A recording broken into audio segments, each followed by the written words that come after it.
Assalamualaikum warahmatullahi wabarakatuh. Alhamdulillahirabbil alamin.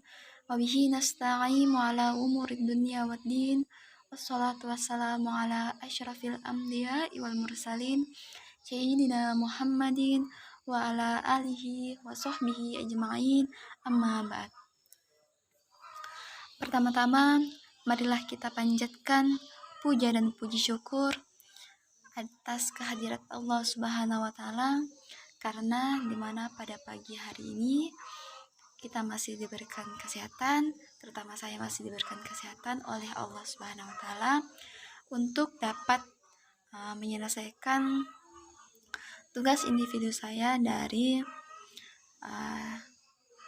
dosen pengampu saya, yakni Bapak Riswadi MPD, selaku dosen mata kuliah Sosiologi Pendidikan.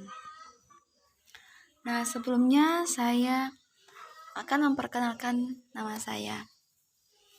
Nama saya Dewi Yadayani dari Prodi Pendidikan Agama Islam semester 4. Baiklah, saya akan memulai. Nah, di sini saya akan membahas mengenai sosialisasi dan penyesuaian diri di sekolah. Saya mulai dari pengertian sosialisasi dan penyesuaian diri di sekolah. Nah, secara singkatnya yaitu belajar mengenai tingkah laku, kebiasaan, atau pola kebudayaan lainnya, serta keterampilan sosial, biasanya identik dengan penyesuaian diri di keluarga, sekolah, maupun masyarakat. Nah, di sini itu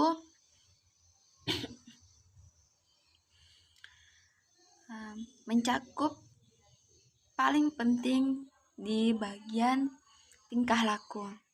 Nah, seseorang anak itu atau individu akan mempunyai tingkah laku yang berbeda pada saat ia berada di keluarga, sekolah, maupun di masyarakat. Selanjutnya terdapat dua hal terpenting dari sosialisasi. Nah, yang pertama ada proses. Nah, di proses ini ada transmisi pengetahuan, nilai, sikap, norma, dan perilaku. Nah, di proses ini seorang individu atau seorang anak sangat penting mempunyai pengetahuan. Kenapa harus mempunyai pengetahuan? Karena dimana sebelum kita melakukan sosialisasi, kita akan harus mempunyai pengetahuan sendiri, dimana pengetahuan itu akan membawa kita berbicara atau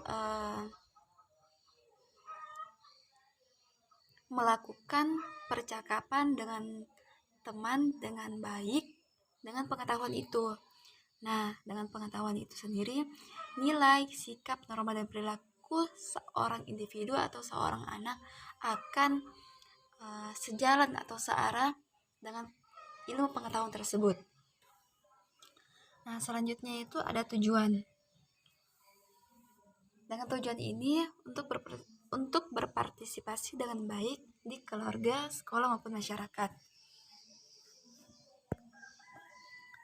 Selanjutnya ada proses sosialisasi dan penyesuaian diri di sekolah. Nah, di sini itu kita membahas mengenai proses sosialisasi. Nah, setiap proses selalu berjalan tidak sempurna karena ada beberapa hambatan yang biasanya dihadapi seorang individu atau seorang anak. Nah, hambatan-hambatan itu ada 3 biasanya yang terjadi. Yang pertama itu ada kesulitan komunikasi. Nah, seperti yang sebelumnya saya jelaskan tadi, kesulitan komunikasi seseorang itu disebabkan karena kurangnya pengetahuan. Jadi ketika seseorang itu susah dalam komunikasi itu biasanya karena pengetahuannya yang kurang. Jadi mau berbicara saja itu akan terasa sulit. Seperti itu. Nah, yang kedua, ada pola perilaku yang berbeda-beda. Nah, setelah membahas mengenai pengetahuan, kita beranjak kepada pola perilaku yang berbeda-beda. Nah, hal seperti ini juga biasa terjadi yang membuat hambatan-hambatan proses sosialisasi terjadi. Kenapa kenapa perilaku yang berbeda-beda merupakan hambatan yang sering terjadi? Karena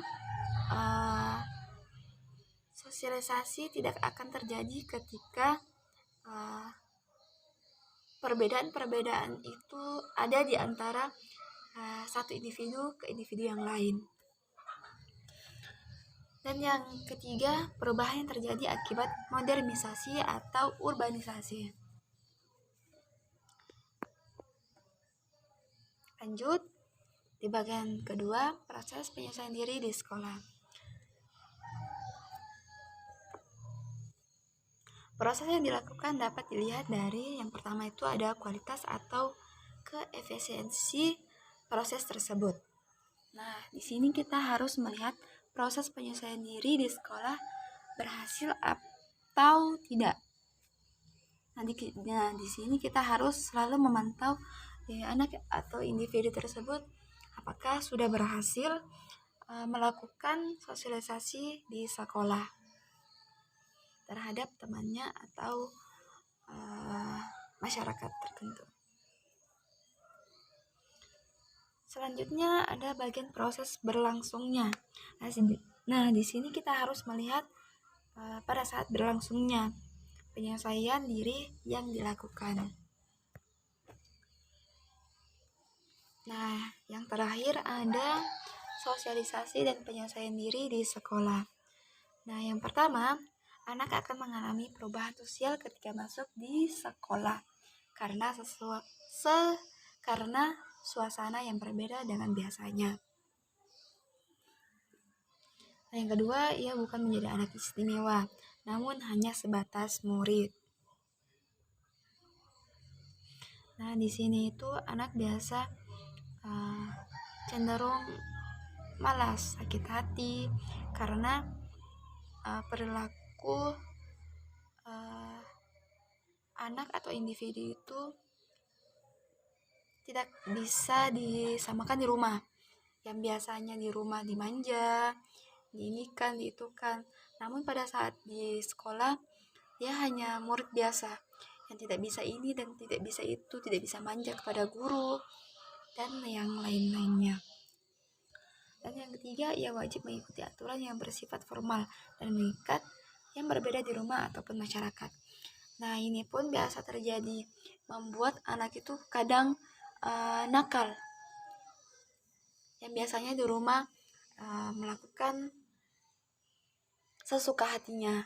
Namun pada saat di sekolah ada banyak aturan yang bersifat formal yang mengganggu aktivitas anak tersebut atau individu tersebut. Seperti itu.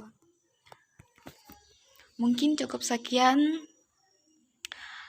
pembahasan saya pada kesempatan kali ini.